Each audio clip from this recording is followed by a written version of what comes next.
राधे राधे। जय श्री कृष्णा। मार्गशीर्ष की कृष्ण पक्ष की एकादशी उत्पन्ना एकादशी कब मनाई जा रही है और कब इसका पूजन करना है, कैसे हमें व्रत करना है। सबसे पहले तो आप सभी को उत्पन्ना एकादशी की ढेर सारी शुभकामनाएं।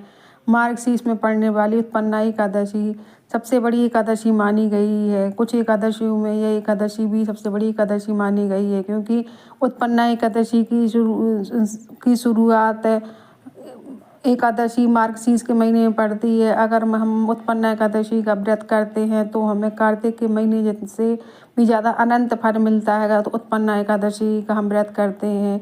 तो चलिए आइए जानते हैं कि हम उत्पन्ना एकादशी किस दिन मनानी है, उसका शुभ मुहूर्त क्या है।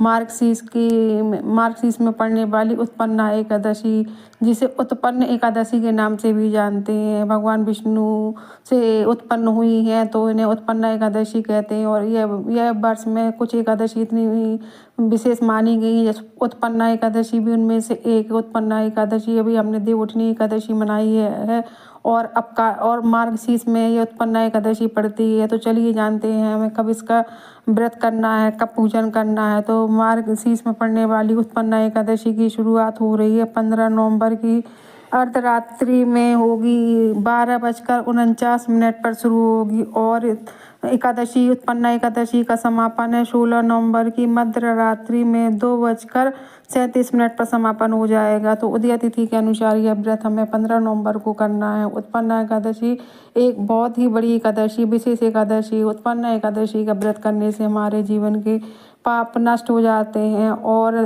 धन वैभव ऐश्वर्य तो प्राप्त होता ही है। अगर हमने ब्रह्महत्या जैसा पाप भी कर रखा है तो भी भगवान विष्णु की कृपा से वह मिट जाता है। उत्पन्ना एकादशी अपने आप में ही बड़ी एकादशी मानी गई है, क्योंकि ये भगवान विष्णु से उत्पन्न हुई है। और एकादशी की शुरुआत भी मानी जाती है। मार्गशीर्ष की यह प्रथम एकादशी इसलिए मानी जाती है क्योंकि इसकी शुरुआत ही उत्पन्ना एकादशी से हुई, भगवान विष्णु से हुई एकादशी प्रकट हुई है।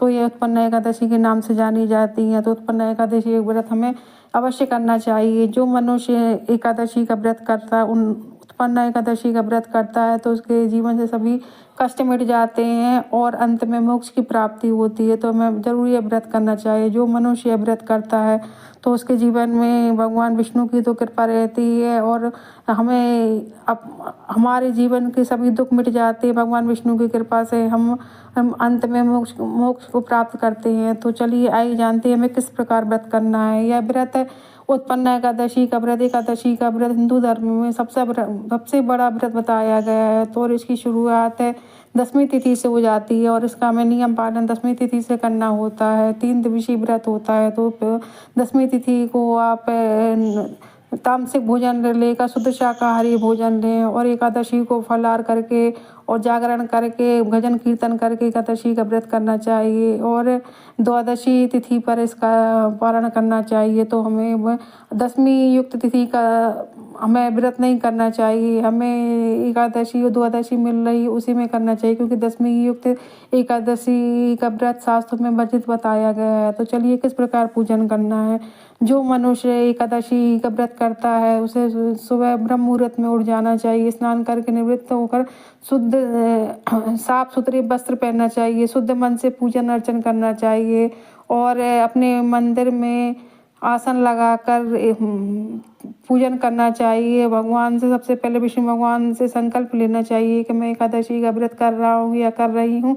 इस प्रकार करके पूजन प्रारंभ करना चाहिए। पूजन आप अपने मंदिर में कर सकते हैं या चौकी लगाकर भी कर सकते हैं। भगवान विष्णु की प्रतिमा रखकर अखंड दीपक जलाकर और भगवान विष्णु को नियम क्योंकि कोई भी व्रत अगर हम करते हैं तो अगर हमें व्रत का फल तभी मिलता है जब हम नियम संयम से करते हैं। तो एकादशी का व्रत भी नियम संयम से रखे जाने वाला व्रत है, क्योंकि इसमें इंद्रियों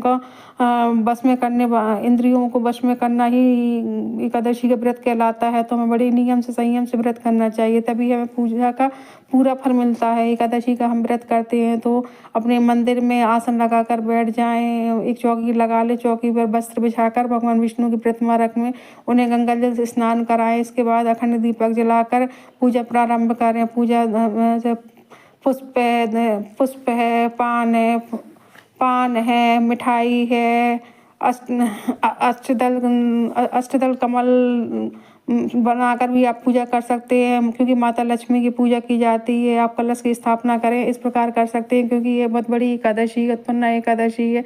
इसके बाद भगवान को चंदन लगावे, कलावा से वस्त्र पहनाएं, जनेऊ चढ़ाएं। इसके बाद भोग प्रसाद लगाएं और कथा सुने, उत्पन्न एकादशी की कथा सुने। अंत में आरती करें और भगवान का मंत्र अवश्य करें। ओम नमो भगवते वासुदेवाय का मंत्र करें, दामोदर नाम का जाप करें। भगवान का इस महीने में मार्गशीर्ष में दामोदर भगवान की पूजा होती है, तो आप उनका भी मंत्र कर सकते हैं। विधि विधान से माता लक्ष्मी की भी पूजा करें, क्योंकि भगवान विष्णु की अकेली कहीं पूजा नहीं की जाती, तो माता लक्ष्मी की भी पूजन करें। इस प्रकार आप पूजन करें, अंत में आरती करें, कथा अवश्य सुने और जो भी आपकी मनोकामना है वो भगवान विष्णु के समक्ष रखें और रात्रि में जागरण करें। हो सके तो भूमि शयन करें। इस प्रकार पूजन करने से भगवान विष्णु प्रसन्न होते हैं और जो भी हमारी मनोकामना होती है वो पूर्ण करते हैं। इस प्रकार करना चाहिए। शाम के समय आप तुलसी जी में घी का दीपक जलाएं और दहलीज पर भी घी का दीपक जलाएं और हो सके तो भजन कीर्तन करें। अखंड रात में अखंड दीप जलाएं। अगर हम सो भी जाते हैं तो हमारा दीपक साक्षी रहता है, तो इस प्रकार हमें अखंड दीपक का जल जाए। ज़्यादा से ज़्यादा भजन कीर्तन करें, भगवान की सेवा में रहें, किसी की निंदा ना करें और सत्य बोले। इस प्रकार हमें व्रत करना चाहिए। अगर आपको वीडियो ज़रा भी अच्छी लगती है, उपयोगी लगती है, तो लाइक व शेयर करें, ताकि आगे की वीडियो आप तक पहुंचती रहे। बेल आइकन बटन को प्रेस करें। मिलते हैं अगली वीडियो में, जब तक के लिए राधे राधे।